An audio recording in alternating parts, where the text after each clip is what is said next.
Miss Hester Vane and Death, at Christmas hunt welcome, and settle in beside the fire for a winter mystery of snowbound lanes, old grudges, whispered family secrets, and one observant lady who notices what others dismiss. Tonight's case begins beneath the holly at an English country house, where a proud Christmas tradition is about to turn deadly. Keep your ears open. The smallest domestic detail may matter most. Chapter 1. Scarlet Against the Snow. 3 days before Christmas, Miss Hester Vane arrived at Little Carrow under a sky the colour of pewter, and with the firm conviction that country hospitality, like country plumbing, was best approached without exaggerated hope. Her cousin Lydia Harcourt met her at the station in a fur-collared coat that had belonged to Lydia's mother and in a state of cheerful indignation. "My dear Hester, you have chosen the very week in which the village has decided to dislike itself." "Then I have come at a seasonable time," said Hester. "Christmas always improves dislike by covering it with greenery." Lydia's cottage stood on the rise below Bramblewick Hall, whose chimneys showed above the elms. From the drawing-room window one could see the road to the great gates, the church tower beyond the frozen paddocks, and, farther west, the dark line of Harrow Copse. By Christmas night, Hester had learned that Sir Giles Merivale, master of Bramblewick, was handsome, wealthy, imperious, and privately detested by enough respectable people to fill a parish council. She learned it not from scandalous confidences, but from the careful way everyone denied scandal. Sir Giles himself made the matter plainer at dinner. He had invited Lydia and Hester to the hall, where a log fire burned beneath ancestral portraits and real holly, cut from the estate, shone darkly against oak panelling. His second wife, Lady Rosalind, sat at the far end of the table, pale and self-contained. Anne Merivale, his daughter, had the composed face of a woman determined not to quarrel in public. Hugh Renshaw, Sir Giles's nephew, laughed too easily. Major Felix Brand, broad and grey, spoke only when spoken to. Dr. Simon Cleeve watched his host with the expression of a man listening to a familiar but irregular heartbeat. Miss Dorothea Finch, Sir Giles's secretary, sat almost outside the family circle, small, straight-backed, and exact. Sir Giles enjoyed them all. "My dear Anne," he said over the pudding, "you need not look toward the window. Locksley cannot possibly ride through glass." Anne's spoon touched her plate. Lady Rosalind said, "Giles." "What? We are among friends." Sir Giles smiled. "Peter Locksley has inherited his grandfather's talent for claiming property that is not his. Only now he appears to include daughters." Major Brand put down his wine untouched. Hester noticed that Dorothea Finch did not look at Anne. She looked at Sir Giles. Later, when the ladies had scarcely reached the drawing-room, Sir Giles followed them with a leather document case under one arm. "I have found something amusing among the old estate papers," he announced. "More useful than amusing, perhaps. After tomorrow's hunt, I shall make a necessary correction. Several people in this room will be surprised." "Correction to what?" Hugh asked sharply. Sir Giles tapped the case. "Patience is a virtue, Hugh. You should cultivate one virtue before you die," Dorothea said quietly.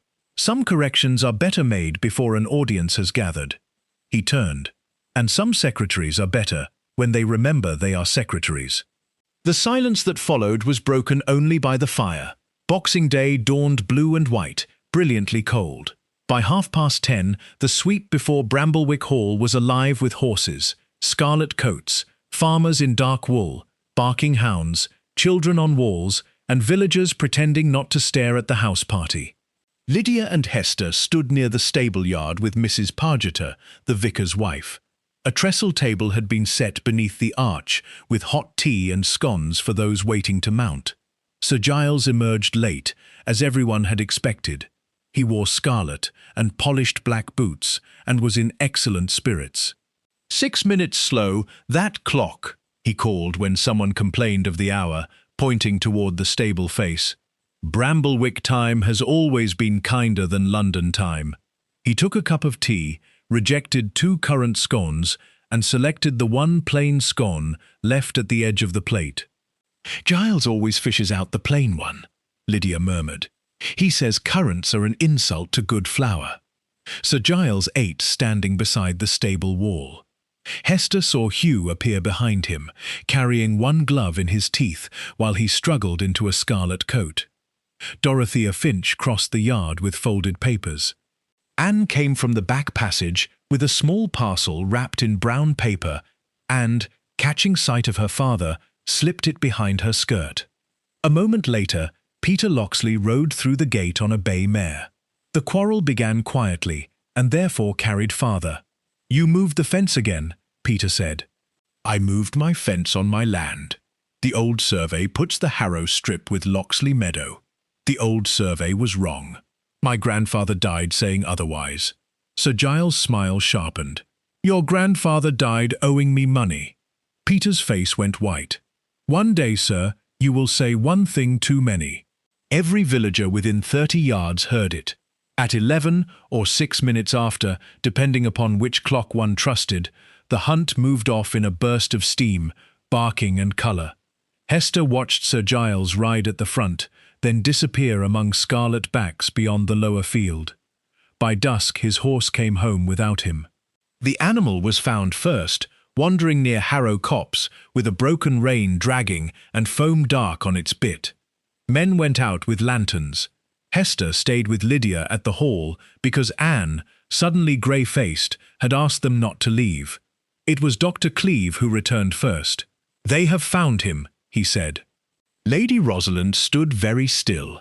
"Alive?" The doctor removed his gloves. "No." Sir Giles lay in a shallow hollow beneath an old beech, one leg turned awkwardly, his riding crop several feet above him on the slope. The frozen ground bore the confused marks of a horse that had shied or stumbled. "There was blood at Sir Giles's temple, but not much. Inspector Vale, summoned from the market town, spoke at once of an accident. Peter Locksley's boot marks were discovered near the lower path before midnight, and someone remembered his threat.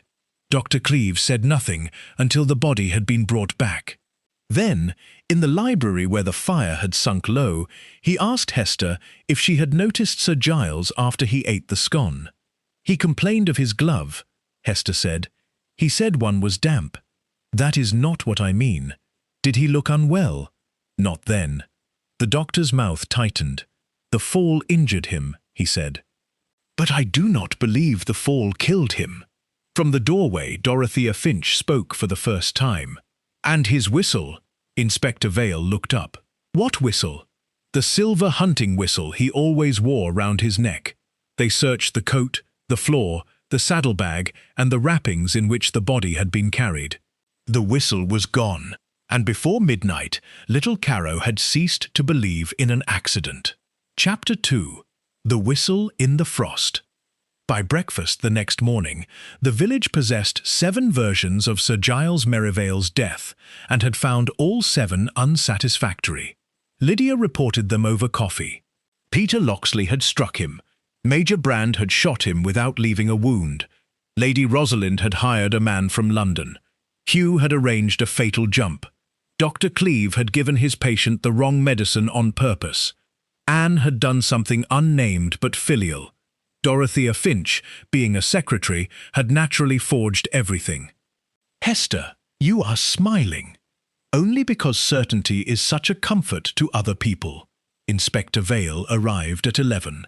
He was a square, civil man who had already learned that Miss Hester Vane asked questions that sounded idle and produced inconvenient answers. "The doctor confirms poison," he said. "Not in a form I propose to discuss at breakfast. A powerful medicinal preparation, enough to disturb the heart, cause weakness, confusion, and eventually collapse. It may have acted within an hour, perhaps somewhat longer." Lydia set down the marmalade. "Then it was murder. Almost certainly." "We are examining everything he ate and drank." Hester thought of the stable yard. "His sandwich packet, unopened in the saddlebag." Vale added, that the paper packet had still been tied with blue cotton, exactly as Mrs. Cray had prepared it. Other riders had red, green, or yellow. Sir Giles, who disliked confusion even in sandwiches, always demanded blue. The fact seemed absurdly domestic beside death, and for that reason Hester trusted it. A murderer might invent a grand alibi. A housekeeper rarely invented cotton.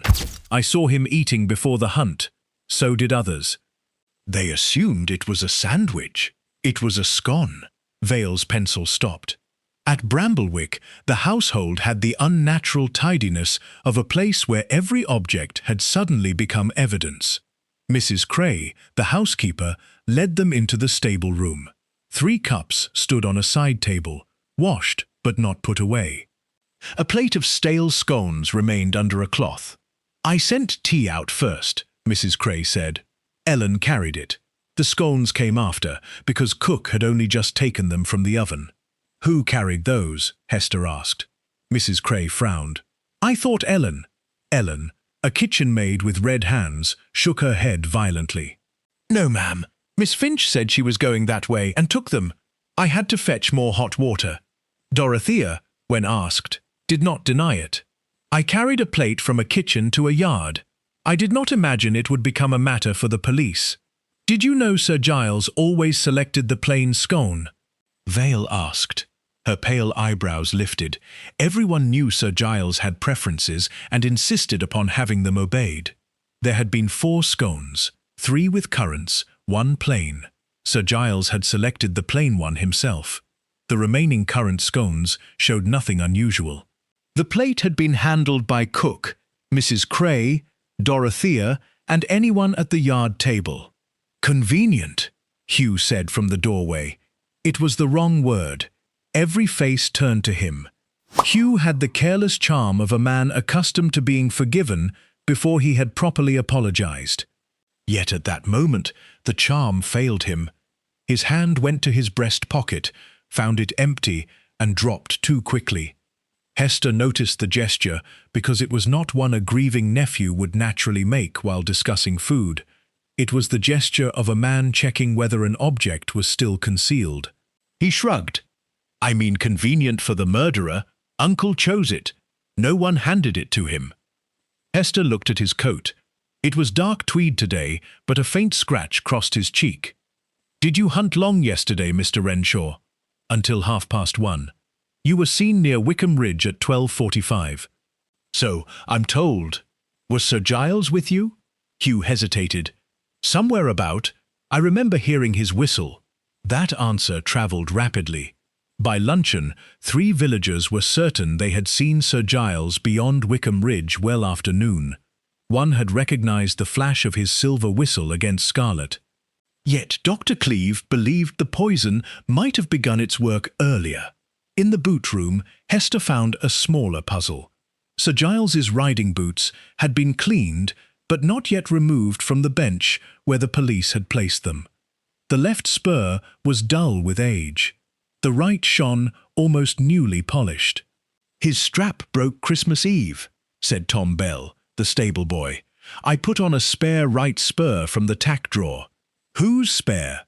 Tom scratched his ear. "Mr. Hughes, I think. Miss Finch told me where to look." "Did she?" "She knows where everything is." The riding gloves were stranger still. One was dry and supple. The other had dried stiffly, with a pale watermark across the palm. Mrs. Cray was offended by it. Sir Giles's gloves were by the kitchen range from Christmas Eve. Both of them. I turned them myself. Could one have been exchanged? I cannot see how, Miss Vane. Hester could. She remembered Sir Giles at the yard, pulling on the stiff glove and snapping at Tom Bell that "someone has put Renshaw's rubbish among my things." Tom had laughed nervously and said nothing. At the time, it sounded like another of Sir Giles's small cruelties. Now it sounded like evidence that, before he mounted, Sir Giles himself had noticed at least one exchange without understanding its extent. The back passage held a row of hooks beneath a narrow window. Hunting coats had hung there in the morning, before being carried to the stable room. She examined the coat that had been taken from Sir Giles's body. Inside the lining, close to the left pocket, a small green object was caught in a torn stitch. She drew it out. It was holly, bright green, stiff, and made of fabric around a wire stem. Lydia, peering over her shoulder, said, "But Bramblewick uses real holly." "Sir Giles makes a point of it." "So he does." Hester folded the artificial sprig into her handkerchief. In the library, Inspector Vale was questioning Anne. Her secret meeting with Peter had emerged. She admitted that she had intended to see him during the hunt, but insisted she had changed her mind. "His footprints are at Harrow Copse," Vale said. "He goes there often. The disputed fence runs along the lower path." "Did you go into the stable yard yesterday morning?" "No." Ellen the maid, passing with a coal scuttle, stopped so abruptly that ash scattered. "I beg pardon, miss." Anne looked at her. Ellen swallowed. "But I saw you." With a brown paper parcel. The room changed. Anne's face remained composed, but her hands closed together. "I was mistaken," she said. "I had forgotten." Miss Hester Vane thought that people forgot umbrellas, birthdays, and the second verse of hymns. They did not usually forget carrying secret parcels into stable yards on the morning their fathers were murdered. Chapter 3. 6 minutes slow. Anne's parcel contained, she said at last, nothing more criminal than letters. She would not produce them. Inspector Vale took the view that refusal was refusal. Hester took the view that shame and guilt were cousins, frequently mistaken for twins. That afternoon, she walked with Lydia to the vicarage, where Mrs. Pargeter had organized what she called a quiet post-Christmas tea, and what the village recognized as an intelligence exchange under ecclesiastical protection. Peter Locksley was there because the vicar had asked him. He stood by the window, broad-shouldered and severe, with mud-dried white on his boots. "I did not kill Sir Giles," he said when Hester joined him. "Inspector Vale will be pleased to hear it stated so economically." Peter almost smiled.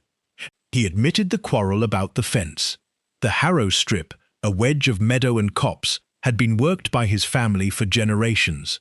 35 years earlier, Sir Giles had produced a revised estate plan moving the boundary east. Peter's grandfather Edwin disputed it until his death. The present fence followed the Merivale plan. "Last week, Sir Giles ordered another 6 feet enclosed," Peter said. He knew exactly what he was doing. It was not land he needed. It was insult. "And your prints near the body." "I was at the lower gate at 9:30 on Boxing morning. The gate was frozen shut. I walked the fence to see where his men had moved the posts. Who knew that? Half the village. I told Major Brand in the yard. He told me to let lawyers deal with it." Across the room, Dorothea Finch, who had come with Lady Rosalind, said without looking toward them, "Lawyers could not have used the lower gate yesterday." "It was frozen solid." Hester turned. Dorothea's teacup paused halfway to her lips. "How did you know that?" Hester asked. Peter answered before she could. "I suppose she heard me say it." Dorothea set down her cup. "Quite possibly. Were you in the stable yard when Mr. Locksley spoke to Major Brand?" "No, I did not go outside the house until after Sir Giles's horse returned." It was a small contradiction and might have meant nothing. Hester stored it away. The stable clock provided larger confusion. Inspector Vale had built a schedule from the statements of everyone in the yard. Sir Giles took tea at 10:47 by the clock, which meant 10:53 in true time. Anne appeared with her parcel at 10:51 by the clock. Hugh put on his coat shortly before 11. Dorothea carried the scones at 10:49. Except the witnesses contradicted one another by precisely 6 minutes in odd places. Mrs. Cray used the kitchen clock, which was accurate. Tom Bell used the stable clock and automatically added 6 minutes. Ellen said about 10 to 11 because she did not know either clock well. Hugh used a wristwatch that had stopped once in the war and, according to Lydia, had never fully recovered its reputation. Dorothea's statement was exact. She left the kitchen with the scones at 10:55 and was back at her desk by 11. "Which clock did you use?" Hester asked her that evening. "The stable clock, naturally." I passed directly beneath it. Dorothea's tone made the question sound foolish. But later, in Lydia's parlour, Mrs. Pargeter told a story about the church clock. Dorothea nearly had poor Mr. Pike up the tower last Advent because it was 4 minutes slow. She carries that little Swiss watch and says she never trusts a public clock. Clocks maintained by committees are clocks maintained by nobody, she told him. Lydia laughed. Hester did not. The next morning, she asked Dr. Cleeve about the poison. He was cautious. It resembles a concentrated cardiac medicine, old-fashioned, dangerous in excess, but not exotic.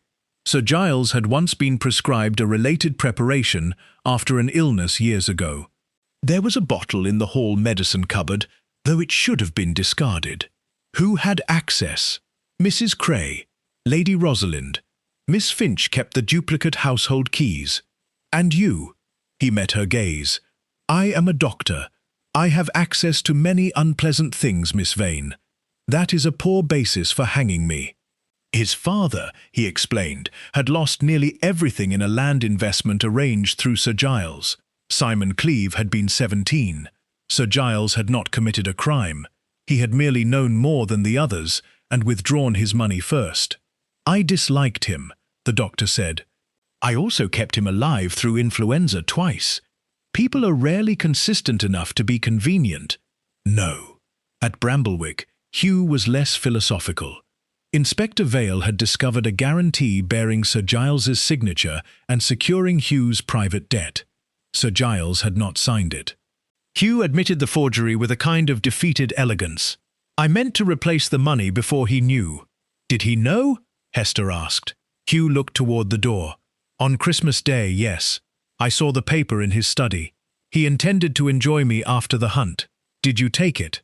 No. That was another lie. Hester was almost sure of it. As she left, Tom Bell came running from the stable. Miss Vane, you asked about the whistle. Yes? I remembered something. Yesterday at Wickham Ridge I heard it twice. Sir Giles's silver one has a cracked note, sort of sharp at the end. I know it anywhere. And you saw Sir Giles? Tom's confidence faded. I saw Scarlet through the hedge, a rider about his size. I thought it was him. Hester looked back at the row of coats in the passage. A sound could be recognized. At the Fox and Hounds that evening, Mrs. Greaves supplied one more scrap. Hugh and Sir Giles were near enough in height that, from behind, even she had once mistaken one for the other when they crossed the yard in Scarlet. Hugh sat more loosely in the saddle, she said, but from a hedge or field gate a watcher would notice colour, horse and whistle before posture. A scarlet coat could be recognized. A man at 200 yards could be something quite different. Chapter 4. The Fence at Harrow Meadow. Harrow Meadow lay white beneath a thin sun. Peter took Hester and Lydia there by the lane, stopping before a low fence whose newest posts were paler than the old ones. There, he said, 6 feet inward from the original line. The lower gate stood beneath bare hawthorn. Its hinges were rimmed with ice. Hester tried it. It did not move. You said it was frozen at 9:30. It had been frozen since Christmas night, yet someone at Bramblewick knew it before noon. Peter gave her a quick look. Miss Finch, perhaps. A few yards beyond, the ground fell toward the hollow where Sir Giles had been found. Peter's earlier tracks were clear enough to anyone who wished to see them, but they ended at the fence and did not descend to the beach. Inspector Vale, who had arrived by motor, conceded the point with reluctance. They place Locksley near the scene, not at the body. Nearness is often asked to do too much work, Hester said. Vale had another fact. The contents of Sir Giles's stomach confirmed that he had eaten a plain scone shortly before the hunt and no sandwich afterward. Traces of the medicinal poison were associated with that food, not his tea. That narrows the opportunity, he said. It also changes the question. How? If Sir Giles was poisoned before he mounted, then whoever killed him did not need to follow him through the hunt. Vale looked toward the copse. Someone still had to get him here. Did they? Sir Giles, Hester learned, had made a habit of policing Anne's movements. A groom had once been dismissed for carrying a note between Anne and Peter. The day before Christmas, Sir Giles had ordered Dorothea to open any letter addressed to Anne in an unfamiliar hand. Anne finally surrendered the brown paper parcel that afternoon. Inside were 6 old letters, a brittle survey copy, and a photograph of a younger Edwin Locksley standing beside a boundary stone with a thin, moustached man Anne identified as Amos Finch, Dorothea's father. "Peter gave these to me before Christmas," Anne said. "His grandfather's papers. We thought they might prove the boundary was altered." "Why carry them to the stable yard?" "I meant to return them to Peter when we met during the hunt. Then father appeared. I hid the parcel in the old feed chest and collected it later. You told Inspector Vale you had forgotten." Anne coloured. "I was frightened. Peter had threatened father in front of everyone. If the police found these as well, they would think Peter had killed him for the land." "Where were you to meet?" "Not at Harrow Copse, at St. Agnes Well, beyond the church wood." That mattered. Anne explained that St. Agnes Well lay east of the hunt route, screened by church woodland. Harrow Copse lay west. Anyone who genuinely knew the lovers' arrangement would have sent Sir Giles in the wrong direction if they named Harrow. The distinction was not one an outsider could guess from gossip. It belonged to the small private map of confidences inside Bramblewick. "Did your father know?" "I do not know." Dorothea had known about the letters. Her father's name appeared on 2. Amos Finch had been a junior estate clerk when the boundary plan changed. One letter from Edwin Locksley claimed Amos had refused to certify the altered line and had been dismissed soon afterward for irregularities in the accounts. Dorothea spoke of it without visible emotion. "My father died when I was 19. His disgrace was never proved and never removed." "Did Sir Giles dismiss him?" "Sir Giles was already managing much of the estate for his father." "Yes." "Why then work for Sir Giles?" "Because one must eat." It was too neat an answer.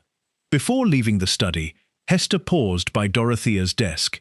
Everything had a place: sealing wax aligned with the blotter, unanswered letters in a left-hand tray, completed letters in a right-hand tray, a little Swiss watch lying beside the inkstand. Its minute hand agreed exactly with the long case clock in the hall. A woman who arranged time with that precision was unlikely, Hester thought, to become vague about 6 minutes, unless vagueness had some use.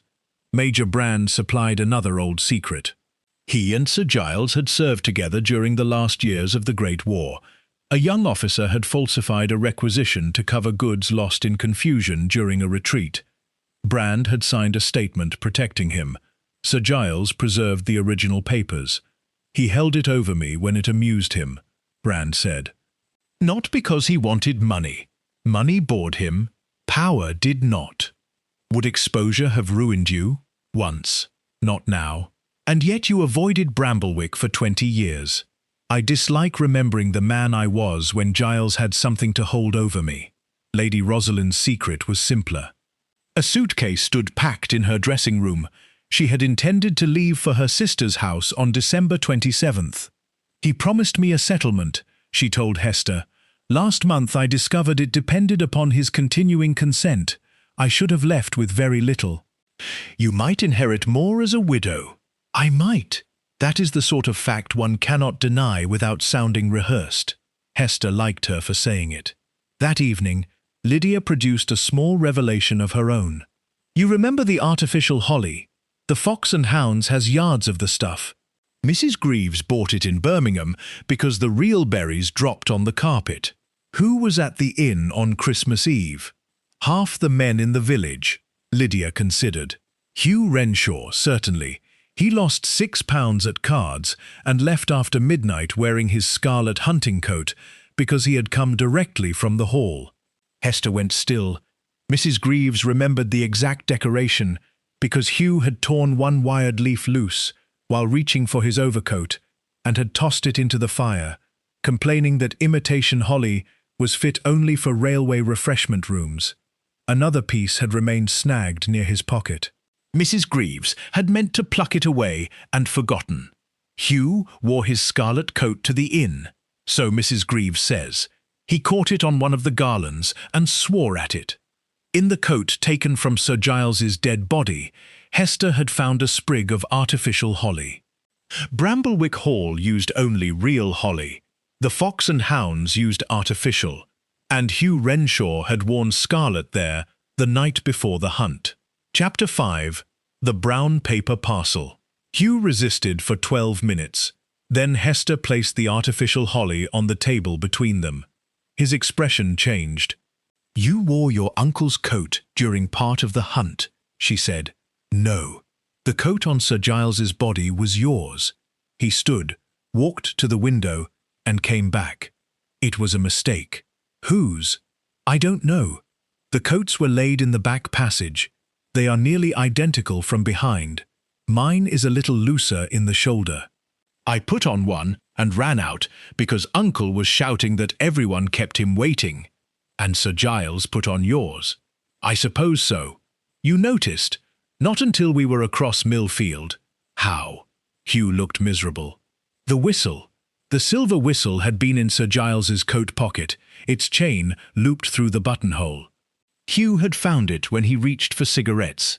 He had used it twice near Wickham Ridge, partly as a joke and partly because the hounds were spreading. That is why people thought Sir Giles was still with the hunt." Hugh nodded. "And after his body was found, I panicked." "Why?" He closed his eyes. "Because there was something else in the pocket. The forged guarantee. Sir Giles had evidently placed it in his coat to confront Hugh later. When Hugh discovered it, he removed both paper and whistle. After the death, he hid the whistle in a drawer beneath old shooting socks and burned the guarantee in his bedroom grate. Inspector Vale recovered the whistle within the hour. So the missing whistle was not taken by the murderer, he said afterward. It was never on Sir Giles in the first place." "Quite. And the later sightings were Hugh." "Yes. Which moves the likely collapse earlier, closer to the time the poison would have acted." Vale rubbed his jaw. "But the coat exchange could be accidental." "It could." Hester did not think it was. The damp glove belonged to Hugh.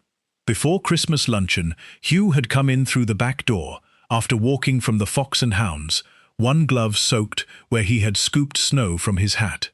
Mrs. Cray remembered telling him not to leave wet leather in his pocket. He had promised to take it upstairs and, with the reliability everyone expected of Hugh, forgotten. That small act of laziness explained why Sir Giles complained of dampness while his own carefully dried pear sat only yards away. It also gave Hester a useful distinction. The coat on the body had acquired Hugh's history before it acquired Sir Giles's death. He had pushed one glove into his coat pocket after returning from the inn through wet snow. The other he had carried upstairs. Sir Giles, taking Hugh's coat in the morning, found the glove and used it when his own left glove could not immediately be found. That explained why one of the dead man's gloves had not spent Christmas Eve drying by the kitchen range. The polished spur also belonged to Hugh. When Sir Giles's right spur strap broke, Dorothea had directed Tom Bell to Hugh's spare. It made the riders more alike from a distance, although no one had intended such a thing, or so the household claimed. Too many little exchanges, Hester told Lydia that night. A coat, a glove, a spur, a whistle. Each can happen by accident. Together they begin to look like a hand shuffling cards. Dorothea! Perhaps. She knew where the coats were. She knew which spur Tom should use. She carried the scones. But opportunity is not proof. The brown paper parcel provided motive for Peter and Anne, but also history. Hester asked Anne why she had trusted Dorothea with the proposed meeting. Anne's answer was immediate, because Dorothea had carried messages for her mother years earlier and had always protected private grief from Sir Giles's appetite for display. That loyalty made Dorothea seem less likely to betray Anne. It also meant she alone possessed the confidence necessary to turn a true secret into a false destination without Anne suspecting it. In one of Edwin Locksley's letters, dated Christmas Eve 1908, he wrote that Amos Finch had shown him the original field ledger. The disputed Harrow strip belonged to Locksley Meadow. A later plan had been altered. Amos had refused to copy the false line. Another letter referred to the promise at Christmas without explanation. Dorothea, asked about it, said she did not know. Hester believed she did. The next day, Mrs. Pargeter took Hester on a round of parish calls that included Mrs. Greaves at the Fox and Hounds, old Mr. Pike the verger, and finally Mrs. Tilling, who had once been kitchen maid at Bramblewick when Dorothea was a girl. Mrs. Tilling remembered Amos Finch. A proud man, too proud, some said. When he was put out, he would not beg. Miss Dorothea came to the back door that Christmas. Poor little thing, she was 18 or 19, and asked for broth. Her father was ill. Did Sir Giles help? Mrs. Tilling's mouth hardened. Sir Giles sent a note saying accounts were accounts. Amos died before Twelfth Night. Before he died, he told Dorothea that a true survey bearing the old owner's signature still existed among the estate papers. He made her promise, according to Mrs. Tilling, that if it ever came into her hands, she would clear his name and return what was not Merivale property. "How do you know?" Hester asked. "Dorothea told my mother. She was crying, said, 'I promised Papa on Christmas night.' I remember because Mother said a promise made to the dying can become a chain round the living. It was the forgotten conversation of a woman who had thought it village history." At Bramblewick, Dorothea denied nothing except importance. "Yes," she said, "I promised my father I would clear his name if proof appeared. It never did. But Sir Giles announced he had found an old document." Her fingers tightened once upon the desk. "He announced many things. What did he find?" "I do not know." Hester looked at the leather document case on the shelf. It was empty. Inspector Vale had searched the study, safe, desk, and bedroom. No original survey had been found. Sir Giles had announced a document. After his death, the document had vanished as completely as the whistle. But the whistle had been hidden for a foolish reason by a frightened man. Hester wondered whether the document had been hidden for a much older reason by a frightened woman. Chapter 6. The Rider in the Wrong Coat. The false sightings transformed the case. Until Hugh's confession, everyone had assumed Sir Giles remained with the field until nearly 1 o'clock, because a scarlet rider carrying his silver whistle had been seen beyond Wickham Ridge. Now Dr. Cleeve placed the likely collapse between noon and 12:30. The hunt had left Bramblewick shortly after 11. Sir Giles had less than an hour in which to separate from the others and reach Harrow Copse. Did anyone see him turn? Inspector Vale asked at the next gathering in the library. Major Brand had. At Mill Cross, perhaps 11:40. "I saw Giles, or the man I thought was Giles, take the west track. I assumed he was cutting ahead." Hugh shook his head. "I went east with the hounds." "Then it was Sir Giles in your coat," Hester said. "Apparently. Why west?" No one knew. Anne sat rigidly beside the fire. Hester asked, "Did your father know of your meeting with Peter at St. Agnes Well?" "I had told no one except Dorothea." Every eye moved toward the secretary. Dorothea did not flinch. "Miss Anne asked me to leave a note where Peter would find it. I refused." "You did not tell Sir Giles?" "No." "Did you tell him she would be at Harrow Copse instead?" Dorothea's gaze sharpened. "Certainly not." That answer was important, because Sir Giles had gone precisely where Peter's footprints could be found, and where the boundary dispute gave the strongest appearance of motive. Hester returned to the stable yard. The morning routine emerged in fragments. At 10:45 by the kitchen clock, Mrs. Cray sent tea out with Ellen. At 10:50, cook lifted the scones from the oven. Dorothea entered the kitchen at 10:52, asking for hot water for Sir Giles's shaving mug, though he had already shaved. She left carrying the plate of scones, and reached the yard about 10:54. At 10:56, Sir Giles selected the plain scone. At 11, the mounts were being brought round. The stable clock, 6 minutes slow, showed 10:50 throughout the crucial minute in which several people later claimed different things. Dorothea's statement that she had noticed 10:48 on the stable clock when she passed beneath it could not be true if the kitchen clock was accurate and the scones were not out of the oven before 10:50. More importantly, Mrs. Pargeter's remembered remark about Dorothea's Swiss watch made it unlikely she had consulted the stable clock at all. Hester asked about the plate. Cook said there had been one plain scone because Sir Giles disliked currants. She had placed it at the edge, as always. Miss Finch knew that. Everyone in the kitchen knew. Did she touch the food? Cook looked offended. I was turning to the range. I couldn't say.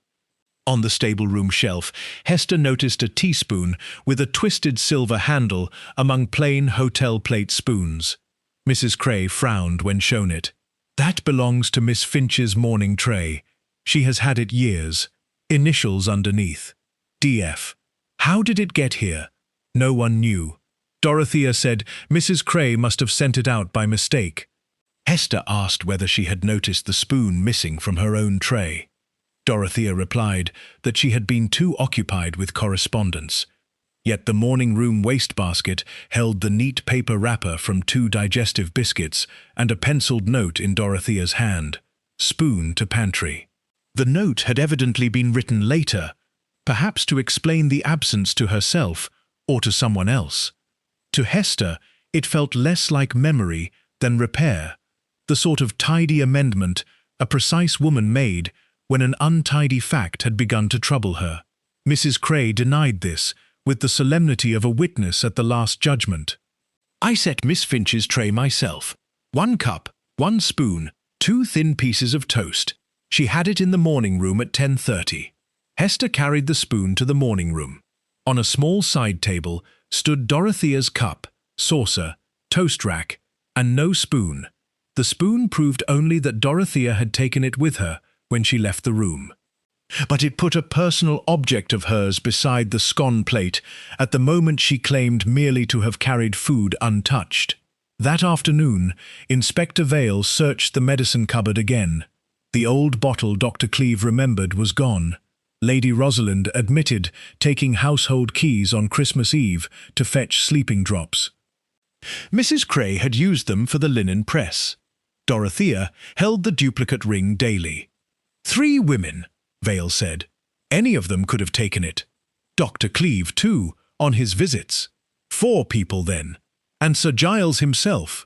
Vale gave Hester a look. I suppose you are about to tell me that the number is less useful than it appears. No, I am merely resisting the comfort of reducing it too soon. At dusk, snow began again. Hester stood in Bramblewick's back passage while Tom Bell demonstrated the preparation of the riding clothes. Coats were brushed, gloves pushed into pockets, spurs placed below. Dorothea, not the servants, had made the list of who was to ride which horse and had asked Tom to shift Hugh's coat from the second hook to the first because Sir Giles dislikes clutter. That one instruction had put the 2 scarlet coats side by side beneath poor light. Hugh reached first and took Sir Giles's coat. Sir Giles, arriving later, took Hugh's. The exchange had been made possible by Dorothea. There was another reason Hugh failed to expose it at once. He had spent the previous evening worrying that Sir Giles had discovered the forged guarantee. When he found the paper in the borrowed coat pocket, he believed his uncle had placed it there deliberately to confront him in public. Fear made him secretive, and Dorothea knew Hugh's fear because she had typed the bank correspondence. A good deception, Hester reflected, seldom forced people to behave unnaturally. It merely gave their existing weaknesses somewhere convenient to go. Hester asked Tom whether Sir Giles's own gloves had been placed with the coat. They had. One vanished before mounting and was later found beneath the bench, as though kicked there. Tom could not remember seeing it fall. Dorothea, however, had bent to retrieve a dropped paper beside the same bench. It was not proof of a deliberate exchange, but it was one more place where accident appeared to have needed assistance. And because the silver whistle rode away with Hugh, Everyone believed Sir Giles lived longer than he did. Hester looked at the hooks, then at the narrow window blurred by snow. Mistaken identity had not concealed the murderer. It had concealed the time of death. Chapter 7. A teaspoon out of place. Inspector Vale wanted evidence he could put into a report without sounding as though he had been investigating laundry. Hester sympathized with him. Unfortunately, laundry was proving unusually eloquent. The kitchen towel that had puzzled her hung stiff as a board from a nail outside the scullery. Ellen said she had put it there on Boxing morning because Miss Finch had asked her to rinse a brown stain from it and hang it out. In freezing weather? Hester asked. Miss Finch said the cold would take the smell. What smell? Ellen frowned. Medicinal. Bitter-like. The towel had since been washed again, and nothing useful remained. Yet it showed that Dorothea had handled something she wished cleaned at precisely the time the old medicine bottle disappeared. Inspector Vale objected that Lady Rosalind used sleeping drops and Dr. Cleeve carried medicines. Hester agreed. Then came the scone report. A small surviving crumb, caught in the fold of the serving napkin, contained the same medicinal substance found in Sir Giles. It was from the plain scone. Cook remembered trimming its uneven edge and leaving the crumb behind. The poison had therefore been on or in that single scone before Sir Giles selected it. Could anyone have known he would take it? Vale asked. Lydia, who was present, said at once, "Everyone knew." Hester remembered something else. At the vicarage tea 2 weeks earlier, Sir Giles had inspected a plate and said, within Dorothea's hearing, "Finch, find me the plain one. You know I won't eat currants." Dorothea had selected it without looking twice. The forgotten conversation was not dramatic. That was why it mattered. It proved not merely general knowledge, but a settled habit between employer and secretary. Hester now reconstructed the serving sequence. Tea reached the stable room first and was poured before Dorothea arrived. The scones came second in Dorothea's hands. Sir Giles did not add sugar and barely touched his tea. The misplaced DF teaspoon had arrived with Dorothea, not with the tea tray. Therefore, the most natural opportunity to tamper with the single expected choice belonged to the woman carrying the second plate. What was the teaspoon for? Lydia asked. Perhaps nothing sinister. She may have brought it unconsciously from her own tray, or used it to lift butter. The point is not what she did with it. The point is that it contradicts her effort to make herself a mere messenger.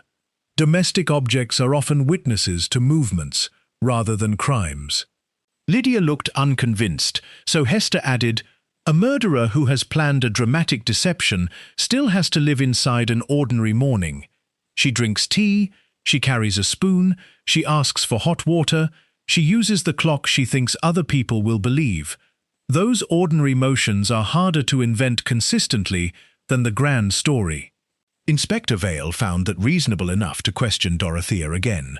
She remained composed. "Yes, the spoon may have been in my hand. I often carry things without noticing. I did not poison Sir Giles. Why did you lie about the stable clock?" For the first time, there was a pause. "I did not lie. You told us you read 10:48. The scones had not yet left the kitchen at that time by any correct clock, and the stable clock would have shown nearly 10:46 when you crossed. Besides, you have repeatedly said you trust only your own watch." "I was mistaken." "People may be mistaken by 6 minutes," Hester said. "But you chose exactly the village's accepted error because you wished your time to sound like everyone else's." Dorothea looked at her with something almost like respect. Inspector Vale pressed on. "And Harrowgate? You said it was frozen, though you claimed not to have left the hall." "I heard Locksley mention it." "Where?" "In the yard. You also said you did not go into the yard until carrying the scones, after Locksley had gone." Dorothea's mouth tightened. "I may have heard it indoors. Peter had told Major Brand outdoors before 10:40. No one else recalled repeating it." Later that evening, Hester visited Dorothea's room with Lady Rosalind's permission. It was spare and neat. On the mantel stood a photograph of Amos Finch. In the desk lay 15 years of account books, tied by year. Nothing incriminating appeared until Hester noticed a faint fresh scrape on the lower shelf of the bookcase. The skirting board behind it was loose. She did not pull it free. Instead, she went downstairs and asked Dorothea a question. Did Sir Giles find the original survey on Christmas Day? Dorothea's face seemed to grow older. I do not know. Did he tell you what correction he intended? No. Then I shall tell you what I think. He found proof that your father had been telling the truth, but he did not intend to restore the Harrow strip. He intended to execute a new settlement, making the Merivale claim harder to challenge and to use the original as leverage over Peter and Anne. Dorothea stood. You are inventing motives. Am I? A voice from the doorway said, No. It was Major Brand. He had heard Sir Giles in the gun-room on Christmas night, speaking to his solicitor by telephone. Sir Giles had laughed about finally burying the Locksley nonsense and said the original survey would be ashes by New Year. Brand had not mentioned it because he considered it irrelevant to murder. Dorothea's eyes closed for a moment. Then she said, very quietly, You should have told the police that before. It was not anger in her voice. Hester thought then of Amos Finch dying in a cold cottage while Bramblewick kept Christmas on the hill. 36 years were too long for a grievance to remain sharp every hour of every day. It had become something quieter and more dangerous, woven into Dorothea's habits. She had filed Sir Giles's letters, balanced his accounts, remembered his preferences, and waited beside the very papers that might one day vindicate the dead. It was grief. Chapter 8. The Christmas Promise. The original survey was found the next morning behind the loose skirting board in Dorothea's room. Before that discovery, Hester spent an hour with the old Hunt photographs in the morning room. They showed Sir Giles and Hugh across 15 winters, often mounted on horses of similar colour and almost always in the same traditional scarlet. In one blurred photograph, Lydia herself could not say which man was which until Hester pointed out Sir Giles's silver whistle. The deception on Boxing Day had not required a perfect disguise. It required only distance, movement, expectation, and the one object villagers trusted as identification. It bore the old estate owner's signature, the original boundary marks, and Amos Finch's notation refusing the later alteration. It cleared his name and supported the Locksley claim. Dorothea admitted taking it from Sir Giles's document case after his body was brought home. I had waited 36 years to see it, she said. I would not let it vanish again. Inspector Vale said, You understand how this looks. Perfectly. But theft after death was not proof of murder before it. Vale still had alternatives. Lady Rosalind had access to the medicine cupboard and a financial motive. Dr. Cleeve knew the drug and resented Sir Giles. Hugh's forgery gave him fear. Anne and Peter had the boundary dispute and the secret meeting. Hester asked them all to return to the library after luncheon. Snow pressed softly against the windows. The Christmas tree still stood in the hall, though its candles were unlit. The house smelled faintly of pine and cold ashes. Hester did not begin with poison. The difficulty in this case, she said, has been that Sir Giles arranged his household so completely around himself that we mistook his habits for background. They were the mechanism. She turned to Hugh. You wore Sir Giles's coat by mistake, or so you believed. Sir Giles wore yours. Your artificial holly was found inside the coat on his body. Your damp glove was in its pocket. Your spare spur was on his boot because his strap had broken. The silver whistle went with you. Every one of those details made the two riders more easily confused at a distance. Hugh looked toward Dorothea. The coat exchange changed the apparent time of death, Hester continued. People heard Sir Giles's distinctive whistle at Wickham Ridge and saw a scarlet rider. They concluded he lived after 12:45. In fact, they saw Hugh. Inspector Vale said, "We know that much." "Yes, but ask who arranged the back passage." Miss Finch moved Hugh's coat beside Sir Giles's. She directed Tom to Hugh's spare spur. She knew Hugh had a damp glove in his pocket, because she had told Mrs. Cray that morning that Mr. Renshaw's things are never where they should be. None of those actions killed Sir Giles. They manufactured confusion. Dorothea sat without moving. Next, the food. Tea went out first. The scones went out second. Sir Giles's tea was already poured when Miss Finch carried the plate. The poison was confined to the plain scone. Sir Giles selected it because he always rejected currants. That habit had been demonstrated publicly at the vicarage and privately for years. The misplaced teaspoon from Miss Finch's own morning tray proves she did more than pass along a servant's plate. She personally moved between her room, the kitchen, and the stable room in the exact interval she later tried to blur with the 6-minute clock. Lady Rosalind asked, "But how did Giles come to Harrow Copse?" "Because he believed Anne would meet Peter there." Anne looked up sharply. "You told Miss Finch of your real meeting at St. Agnes Well. She knew Sir Giles monitored you. Shortly before the hunt, she told him something different, that Peter expected Anne at the Harrow boundary. Sir Giles could not resist catching them, especially after the public quarrel over the fence." Dorothea said, "You cannot prove I told him." "No, but we can prove you knew the lower Harrow gate was frozen, although you claimed never to have left the hall. You had been there early." Peter frowned. "I saw someone by the upper hedge at about 9. A woman in a dark coat. I thought it was Mrs. Cray." Dorothea's face changed almost imperceptibly. "You went to Harrow Meadow that morning," Hester said, "to see whether Peter had been there after his quarrel.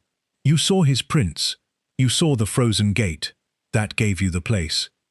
If Sir Giles collapsed there, Peter's presence would supply suspicion without any further staging." "Then why the riding crop?" Vale asked. "Because the poisoning made Sir Giles ill. He dismounted or half fell. The crop slipped uphill when the horse jerked away. The injuries were from the fall, but they were not fatal. There was no attacker in the copse." Dr. Cleeve nodded slowly. "That fits the body. The murderer never needed to go there during the hunt." Hester looked at Dorothea. The central question was never who followed Sir Giles. It was who understood his mourning well enough to send death with him. For a long time the secretary said nothing. Then she asked, "And my motive?" "The survey. Your father. The promise you made on Christmas night when he was dying. You served Sir Giles for 15 years, partly because you hoped the papers would one day come within reach. On Christmas Day, he found the document that cleared Amos Finch.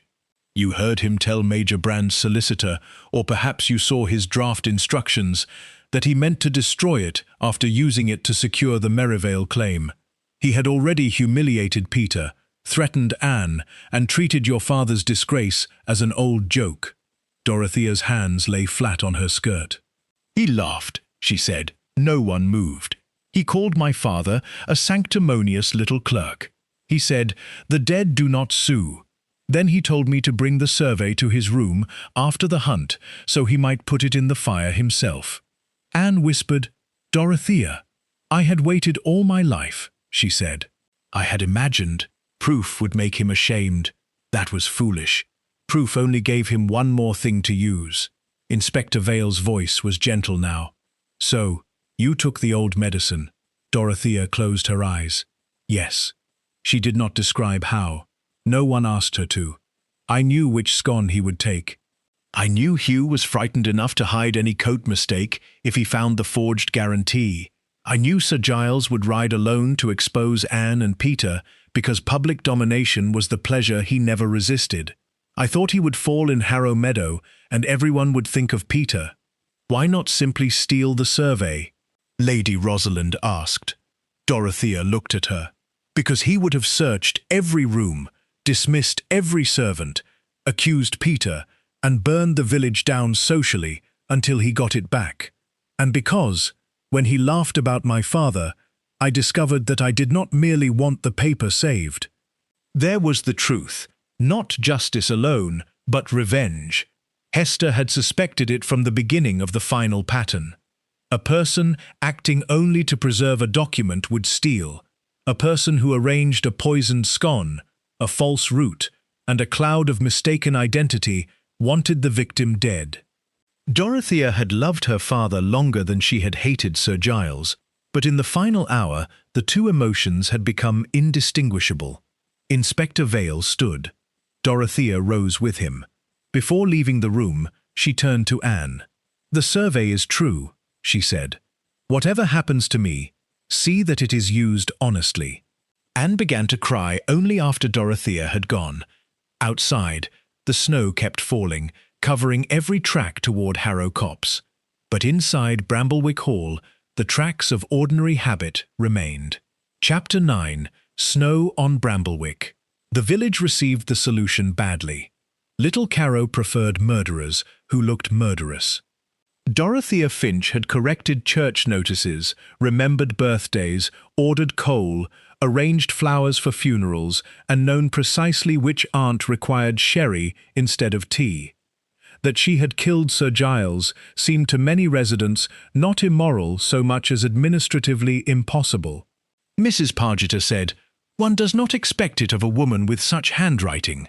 Lydia answered, "That is because handwriting has been allowed an absurd moral reputation." Hester said nothing. There were consequences beyond the police carriage that took Dorothea away. The original survey went first to the solicitor and then to a barrister in the county town. The Merivale estate, faced with a document that could no longer be burned or hidden, agreed to restore the disputed Harrow strip to Peter Loxley, and to settle the remaining boundary question without litigation. Anne did not marry Peter at once, which disappointed the village and pleased Hester. People who have just survived a murder investigation should not be required to organize a wedding for the entertainment of their neighbours, she said. Lady Rosalind left Bramblewick in January, not in secret, but by the front door. Sir Giles's will gave her less than gossip had predicted and more than she had feared. Hugh sold his motor car, confessed the forged guarantee to the lender, and began, under pressure from every surviving relation, to live within an income that had suddenly become visible to him. Major Brand stayed for the funeral. Before leaving, he burned none of his old papers. "I am tired of letting shame decide what I may remember," he told Hester. Dr. Cleeve continued to call at Bramblewick because grief, unlike murder, did not end when the culprit was named. The strangest change was in the house itself. Without Sir Giles, Bramblewick seemed larger and less theatrical. People spoke at ordinary volume. Servants crossed the hall without pausing to listen for a bell. Anne opened the curtains in the morning room, which her father had preferred dim because sunlight faded the carpet. On the last evening of Hester's visit, Lydia lit the fire early. Snow lay blue across the garden, and from the church came the thin sound of Mr. Pike practicing a hymn several days too late. "I still do not understand the teaspoon," Lydia said. "You understand it perfectly." "No, I understand that it was Dorothea's. I do not understand why it mattered so much to you." Hester put down her knitting. "Because everyone wanted the teaspoon to be the murder weapon. People like objects to be dramatic, but it was useful because it was ordinary. Dorothea wished us to believe she carried the scones as impersonally as a postman carries a letter. The spoon showed she came directly from her own tea, moved through the kitchen, handled the second serving, and then tried to fit her movements to the stable clock. It tied her private routine to the public one. And the sandwiches? They prevented us from inventing a later meal. Sir Giles's packet was untouched, so what I saw him eating before departure became important. The scone was not a decorative breakfast detail. It fixed the delivery of the poison before the hunt. The glove? Hugh's. Proof the coat was Hugh's. The artificial holly? Also Hugh's coat. The Fox and Hounds supplied it. The spur? Another small exchange encouraged by Dorothea. It helped the silhouette, but, more importantly, showed she was arranging equipment while pretending her morning had been spent at a desk. The 6 minutes? Hers was the one alibi that tried to use the stable clock without naturally belonging to it. A precise woman with a precise watch borrowed a bad clock because everyone else had already accepted its error. That was very unlike her. Lydia considered this with the seriousness she usually reserved for recipes. And the frozen gate. That told me she had been to Harrow Meadow before the hunt. She knew Peter's tracks existed there. She did not choose the copse at random. They sat quietly for a moment. At last Lydia said, "Do you pity her?" "Yes." "Do you think Sir Giles deserved pity?" "Yes." Lydia looked surprised. Hester smiled faintly. "Pity is not acquittal. It is simply the recognition that human beings are usually more than the worst thing they have done, or the worst thing done to them." The church bell struck 6. Lydia rose to draw the curtains, then paused. "Do you know, Hester, I had expected you to spend Christmas complaining of my cold bedroom and eating too many mince pies. I did both. You also solved a murder. That was less comfortable." At Bramblewick Hall, Anne was packing away the Christmas decorations. The real holly had dried and curled. Its berries dropped soundlessly onto the polished floor. She found, beneath a stack of correspondence in Dorothea's desk, a small envelope addressed in a careful hand, "For Miss Anne, if the Harrow paper is ever found." Inside was no confession. It had been written years before. There was only a copy of Amos Finch's Christmas Promise and a line from Dorothea beneath it. "What belongs to the past must not be allowed to steal the future as well." Anne read it twice.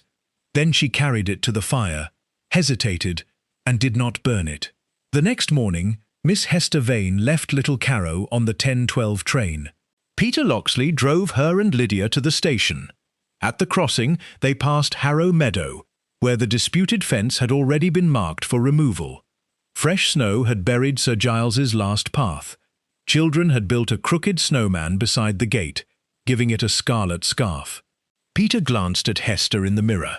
"Do you think the village will ever stop talking about it?" "No," she said. "But in time it will begin talking about it incorrectly. That is the natural healing process of villages." Lydia laughed. The train came in under a cloud of steam. As Hester settled into a corner seat, she thought of the great house above Little Carrow, of a plain scone on a crowded plate, a teaspoon where it did not belong, a clock 6 minutes slow, and a whistle sounding across a white field on the neck of the wrong man. Murder, she reflected, very rarely announced itself with thunder. More often it entered through the back passage, put the wrong glove in the wrong pocket, moved a coat 1 hook along, and relied upon everyone believing that ordinary things were too ordinary to matter. Then the train moved south, and Bramblewick vanished behind the snow.